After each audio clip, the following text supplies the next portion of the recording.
Hello guys, and welcome to another episode of Is It Worth It, the series where I share my review and my opinion for different video games that I've experienced. Today's video is about a unique indie game, and that is The Journey. The Journey is an indie adventure game developed by an indie studio called ThatGameCompany, who previously worked on 3 other small games such as The Flow and The Flower. The Journey was published by Anapurna Interactive, who have published plenty of other video games, and was also published for Sony as it was a time-limited exclusive. It first debuted for the PlayStation 3 in 2013, then 2 years later in 2015 it was released for the PlayStation 4, and 4 years later the game became available for the iOS and the Windows. The game used to be available through each platform's online stores, but things changed for the PlayStation, as now fans can purchase a collector's physical edition of the game that consists of The Journey, The Flow, The Flower, and some random minigames.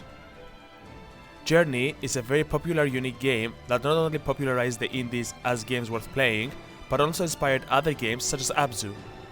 It combines a relaxing gameplay with lovely soundtracks and astonishing art styles. This is the title that inspired other indie titles around its era, such as Little Nightmares, Cuphead, and of course Abzu, to use little to none dialogue and a lot of imagery in order to tell a unique story. In other words, it's one of the first to popularize the wordless games. During the game, the players get control of a nameless traveler, the robed figure, who seems to be stranded in the middle of the desert. The players don't get to know what happened to him and how he ended up there. Instead, the gameplay begins by allowing the player to move through the desert freely. It has no limitations as to where the traveler can go. However, the game makes sure to show the player the giant sand mountain, which eventually anyone playing the game will visit. Once they reach that, which is basically the first 100 meters straight, reaching it will reveal a giant mountain in the distance with a light falling on top of it. This is basically the location that calls over the traveler, and thus the journey begins for the traveler to try and reach the mountain. The desert is filled with a decent variety of creatures that the player should try to avoid, as the majority of them are not there to help the player but to stop their adventures. Sometimes the player might come across other travelers. These other travelers are actually other online players who are on their own journey. It is proven that the other travelers are officially players who also happen to be around that point.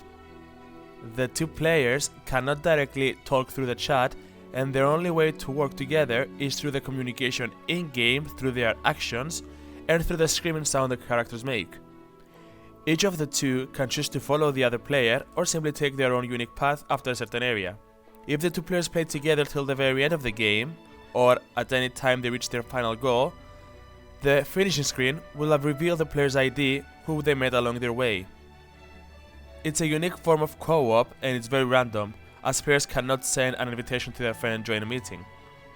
When playing offline, or if the connection to the web is lost while playing the game, it will replace that player with an AI.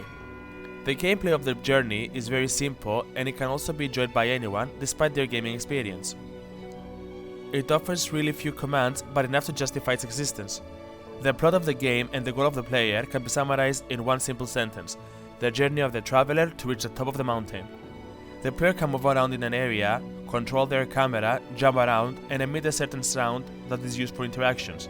The longer the button is held, the louder the scream is gonna be. No words are spoken loud, and no words appear anywhere within their world. The player can fly thanks to the transcendence caused from the traveler's magical scarf. In order to expand that scarf, the player have to interact with Sim, and when used, they can recharge it by interacting with other flying pieces of red cloth. Interacting with various cloth items around the map will make them form bridges and other things to help the player expand and maneuver around. Interacting with bridge clothes and generally expanding the scarf allows the player to explore areas that they couldn't do before. Some levels focus on certain gameplay elements. To elaborate, some requires simple walking, others puzzle solving to create bridges, others rely on the ability of the player to fly, others are stealth sections where the players should remain hidden, other areas require the player to take cover from strong wings that blow towards the player, and finally other areas require the player to move towards fiery areas in order for the traveler to keep warm to continue their journey. The game is unique to its genre. The player can spend as much time as they wish to in order to discover the amazing lonely world developed by the game company. The graphics, as mentioned, are fascinating, and the feeling of realism is kinda scary. Everything seems to be alive in a natural way. The sun seems to be falling down normally when the player moves towards a direction. The glowing effect is also worth mentioning.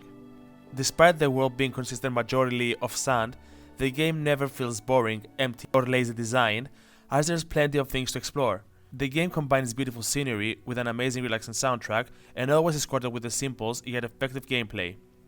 The scream of the hero will always go with the rhythm of the song, which is a very nice touch and detail. In terms of its length, the game is not long. In fact, it should take no more than 4 hours to travel from point A to reach the top of the mountain. Nevertheless, the pacing of each player differs. Some may take their time looking around, others will go into the temples, others will go straight for the mountain, etc, etc. I hope you guys enjoyed the video. If you did, please leave a like and subscribe. Tell me in the comments your opinion about the journey, and if you're interested about more information, you can always visit my website, links down below. Till then, take care, and I'll see you all in the next one. See ya!